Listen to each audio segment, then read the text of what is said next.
नमस्कार मित्रों, आज के व्याख्यान कर्मभूमि, संवाद और देशकाल वातावरण में आप सबका स्वागत, वंदन, अभिनंदन। डॉक्टर सतीन के अनुसार उपन्यास नए युग की नई अभिव्यक्ति का नया रूप है।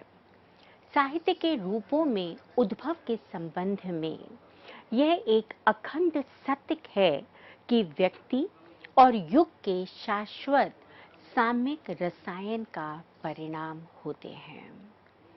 कथानक के अनुसार ही उपन्यास में परिस्थिति और समय को यथार्थ रूप में चित्रित करना अति आवश्यक हो जाता है। अगर एक कृषक किसी खेत में कार्य कर रहा है तो उस समय का वातावरण भी उसी के अनुरूप होना चाहिए। इसी तरह से उस वातावरण को शब्दों से ऐसे चित्र के रूप में प्रस्तुत करना चाहिए जैसे वास्तव में वो कृषक कड़ी मेहनत मजदूरी कर रहा है। इससे पाठक स्वतः ही उस घटना के साथ, उस प्रसंग के साथ जुड़ जाता है। प्रेमचंद का गोदान में देशकाल वातावरण का विशेष ध्यान लेखक ने रखा है। पंचायतों द्वारा किया गया फैसला हो, नायक द्वारा कठिन परिश्रम किए जा रहे हों, नायिका के द्वारा की जाने वाली विभिन्न प्रकार की चेष्टाएं हों, संघर्ष हो, इन सभी का दृश्यांकन उपन्यास पढ़ने पर आंखों के सामने प्रत्यक्ष रूप से आ जाए, तभी उस उपन्यास की सार्थकता सिद्ध होती है। देशकाल वातावरण में पात्र चित्रण को पूर्णता स्वाभाविकता देने की आवश्यकता रहती है।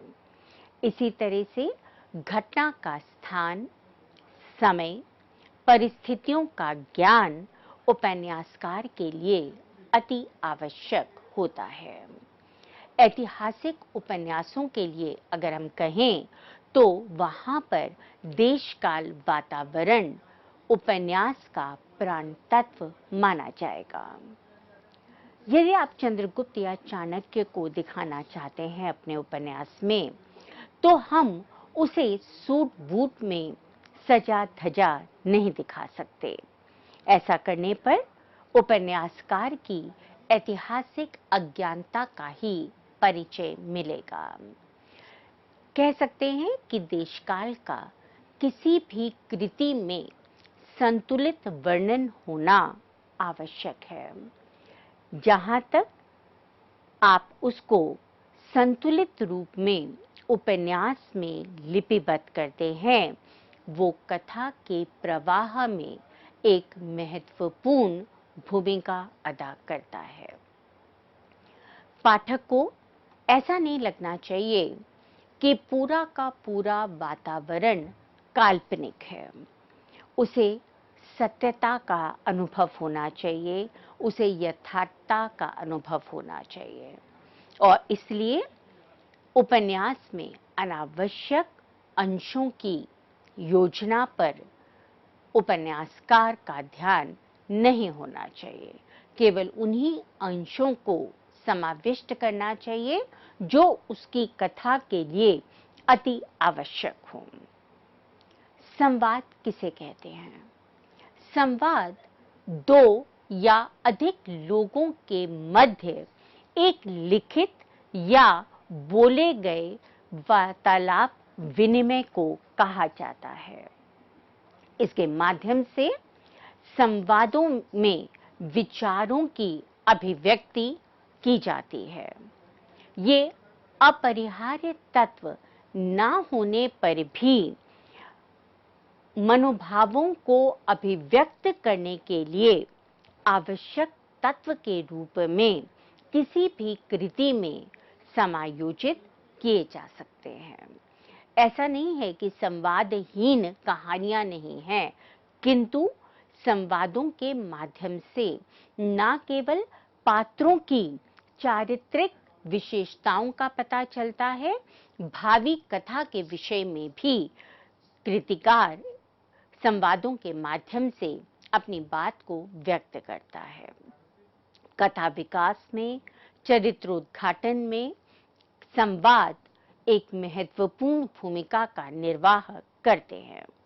इसके साथ ही संवादों के माध्यम से समस्याओं का उद्घाटन, समस्याओं के प्रति जिन समाधानों को लेखक आवश्यक समझता है उसको या लेखकीय मंतव्य को भी लिपिबद्ध किया जा सकता है।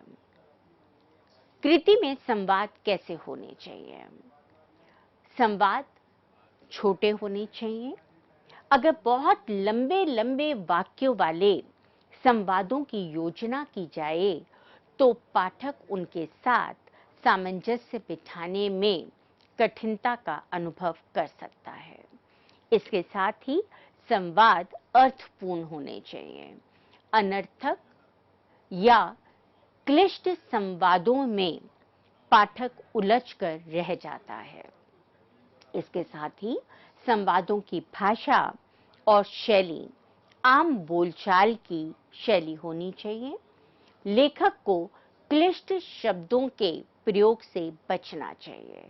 ऐसा कभी नहीं होना चाहिए कि किसी भी कृति को पढ़ते समय पाठक को अपने साथ किसी कोश को रखना पड़े जिससे वो शब्दों के अर्थ को समझ सके। आम बोलचाल की भाषा में लिखे गए संवाद अपनी अर्थवत्ता में न केवल प्रभावशाली होते हैं, वो पाठकों के साथ सामंजस्य बिठाने में भी सफल हो जाते हैं। संवादों में अगर बीच बीच में मुहावरेदार भाषा का प्रयोग किया जाए तो उससे भी सुंदरता का या हम कह सकते हैं प्रभाव का एक अच्छा समावेश बन जाता है, एक अच्छा वातावरण बन जाता है। क्योंकि सामान्यतः जब हम बोलते हैं तब भी हम मुहावरों का, लोकोक्तियों का, कहावतों का हम प्रयोग अपनी भाषा में कर देते हैं। किसी भी उपन्यासकार को, कहानीकार को, साहित्यकार को सहज और स्वाभाविक भाषा शैली पर बल देना चाहिए। प्रेमचंद ने इस संदर्भ में लिखा है, वार्तालाप केवल रस्मी नहीं होना चाहिए।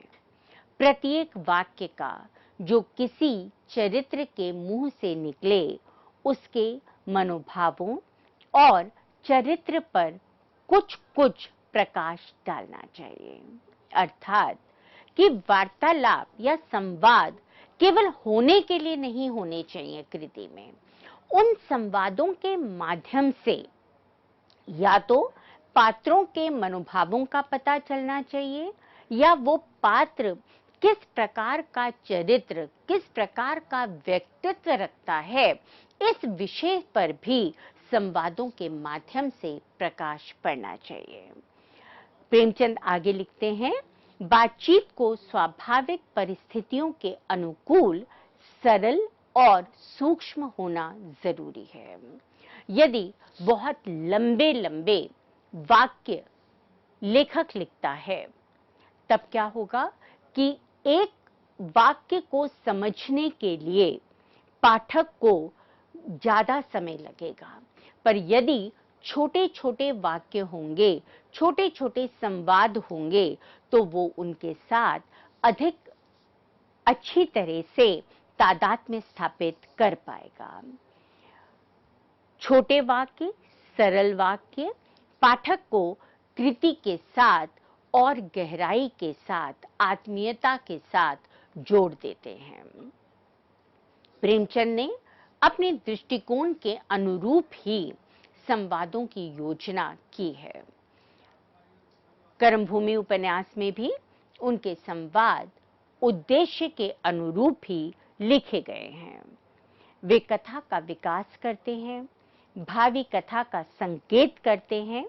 जैसे संवादों के माध्यम से ही अमर और सलीम की प्रारंभिक जो हम बातचीत अगर देखें तो उससे उनके आत्मीयता का, उनकी घनिष्ठता का, उनकी मित्रता का हमें संकेत मिल जाता है।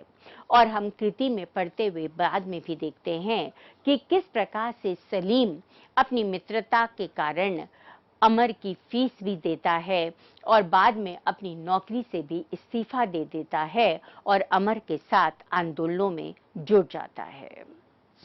इसी प्रकार से समरकांत की धनलिप्सा को अगर हम देखें या अमरकांत के कांग्रेस की गतिविधियों में सक्रियता का आभास भी हमें उनके मध्य के संवादों के माध्यम से ही ज्ञात होता है। अमरकांत, नैना और सुगदा, इन तीनों के संवादों के माध्यम से कथा को एक निश्चित दिशा में लेखक ने अग्रसर किया है। इनके संवादों के माध्यम से इनके दिमाग में किस प्रकार की योजनाएं बन रही हैं, ये किस प्रकार के आंदोलनों को करना चाह रहे हैं, इनके अपने किस प्रकार की इन्होंने भावी योजनाएं बनाई हैं, इन सब का हमें इनके संवादों के माध्यम से ही पता चलता है। अमरकांत और समरकांत के मध्य पिता और पुत्र का संबंध होने पर भी वैचारिक मतभेद दिखाई देता है और इस वैचारिक मतभेद को भी इनकी बातचीत के माध्यम से आसानी से समझा जा सकता है। अमरकांत की चारित्रिक दृढ़ता और उसकी ईमानदारी को भी उसके संवादों के माध्यम से रेखांकित किया जा सकता है। अमरकांत चोरी का माल नाम मात्र के मूल्य पर भी लेने के लिए तैयार नहीं होता। ये उसकी चारित्रिक दृढ़ता और उसकी ईमानदारी को ही रेखांकित करता है। समरकांत का कथन है, बहुत ठीक, अब संसार तुम ही को धर्म का आचार्य मानेगा। अगर तुम्हारे धर्म मार्ग पर चलता तो आज मैं भी लंगोटी लगाए घूमता होता, तुम भी यूं महल में बैठकर मौज ना करते होते। इस संवाद के माध्यम से हमें ज्ञात होता है कि समरकांत चोरी का माल लेने के लिए या उसके लिए नाम मात्र का मूल्य देने को अनुचित नहीं मानते हैं। उन्हें लगता है कि ये लेन देन का व्यापार है और इसमें साम दाम दंड भेद से अगर उन्हें मुनाफा हो रहा है तो वो अनुचित नहीं है। पर अमरकांत वैचारिक रूप से अपने पिता के साथ मेल नहीं खाता। वह उन्हें कहता है, मैं चोरी और डाके के माल का रोजगार ना करूंगा, चाहे आप खुश हों या नाराज, मुझे ऐसे रोजगार से घृणा होती है।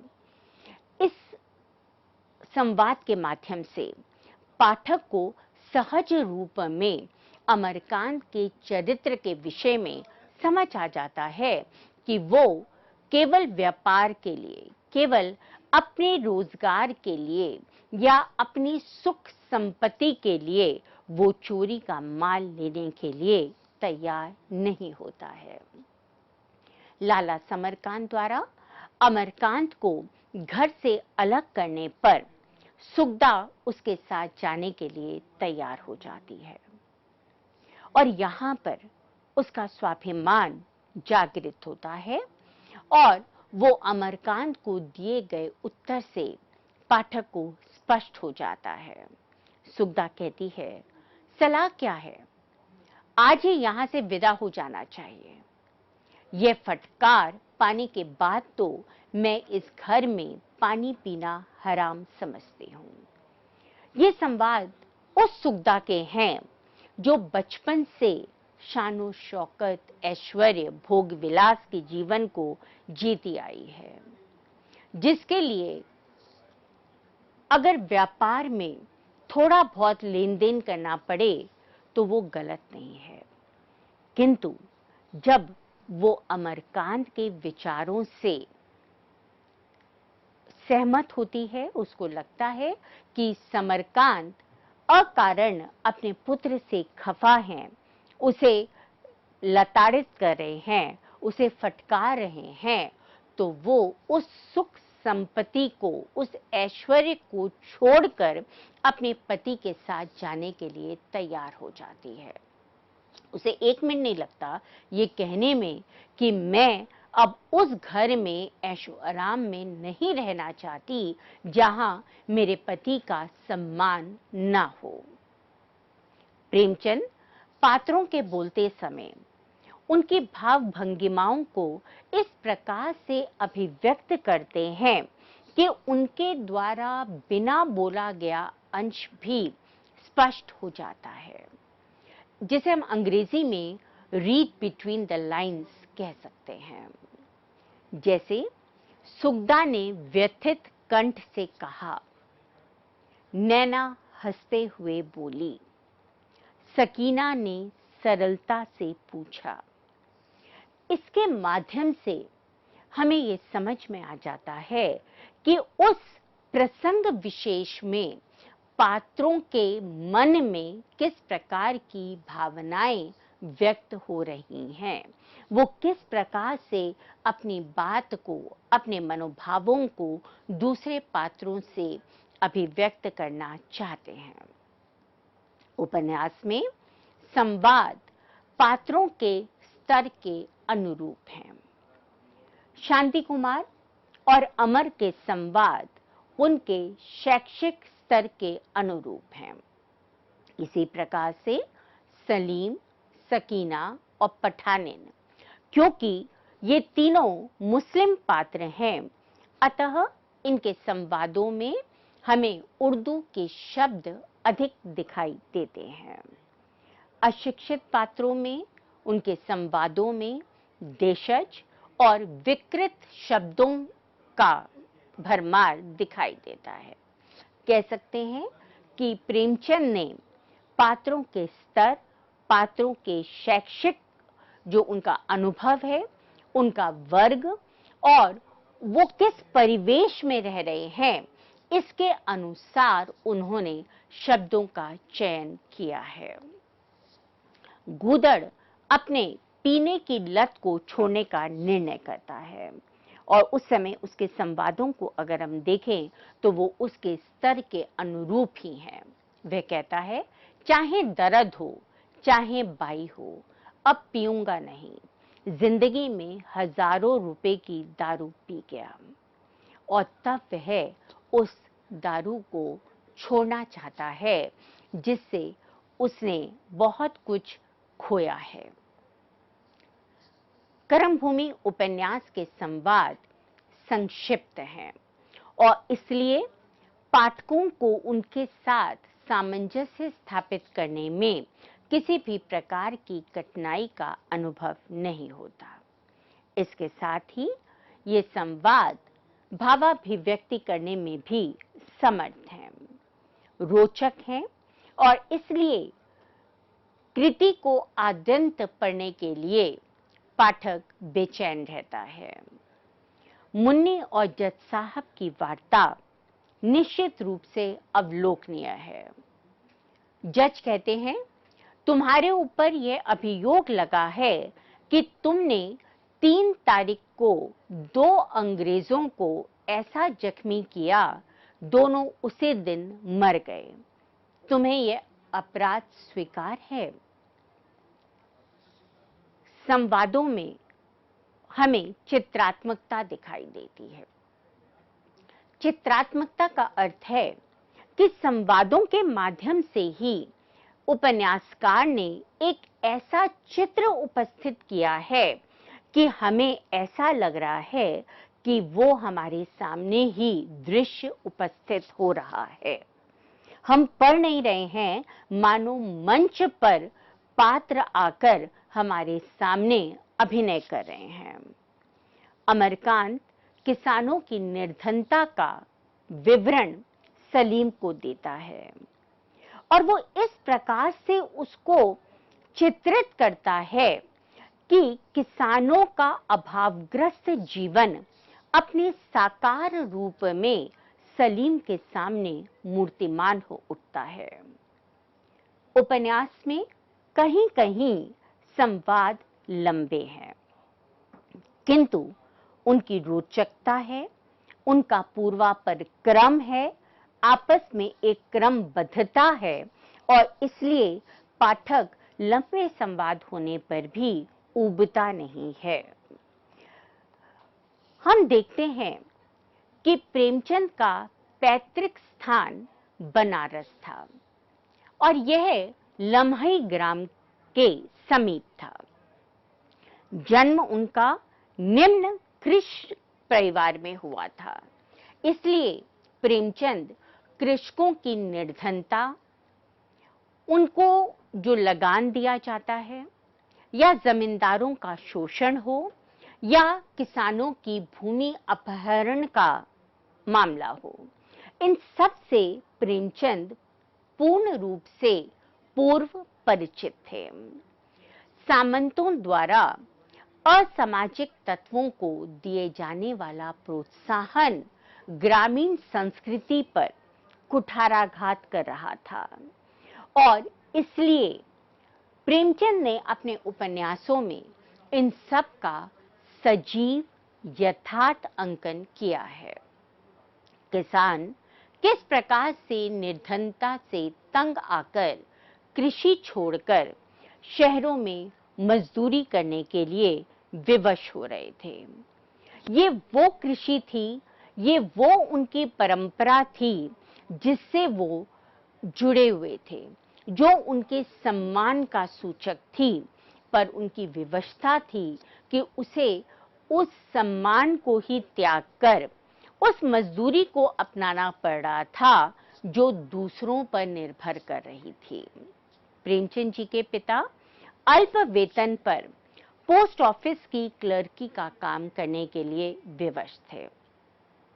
1980 से लेकर 1936 में घटित होने वाली घटनाओं के कारण होने वाले राजनीतिक फेरबदल को भी प्रेमचंद ने प्रत्यक्ष रूप से देखा था, समझा था, जाना था।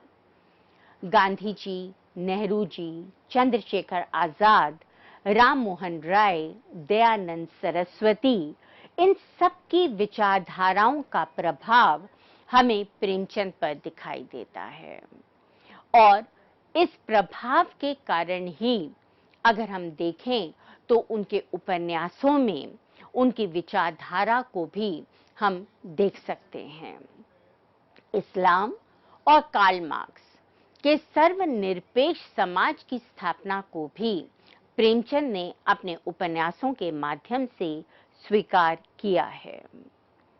देशकाल वातावरण के अंतर्गत किसी भी युग की राजनीतिक, सामाजिक, आर्थिक स्थितियों का निरूपण अपेक्षित है और ये देशकाल वातावरण दो प्रकार का होता है, एक पारिवारिक परिवेश और दूसरा प्राकृतिक परिदृश्य। पारिवारिक परिवेश में व्यक्ति का जन्म, उसका पालन पोषण, उसकी शिक्षा आते हैं जो संस्कार रूप में उसके व्यक्तित्व का निर्माण करते हैं। व्यक्ति अपने जीवन में किस प्रकार का आचरण करता है, लोगों से किस प्रकार से मिलता है, उसके किस प्रकार से हाव भाव रहते हैं, ये सब उसकी शिक्षा पर, उसके पालन पोषण पर, उसको दिए गए संस्कारों पर निर्भर करता है। प्राकृतिक परिवेश में भौगोलिक परिस्थितियां आती हैं और उनसे संबद्ध उस व्यक्ति के जीवन पर क्या प्रभाव पड़ा, इसका अंकन किया जाता है।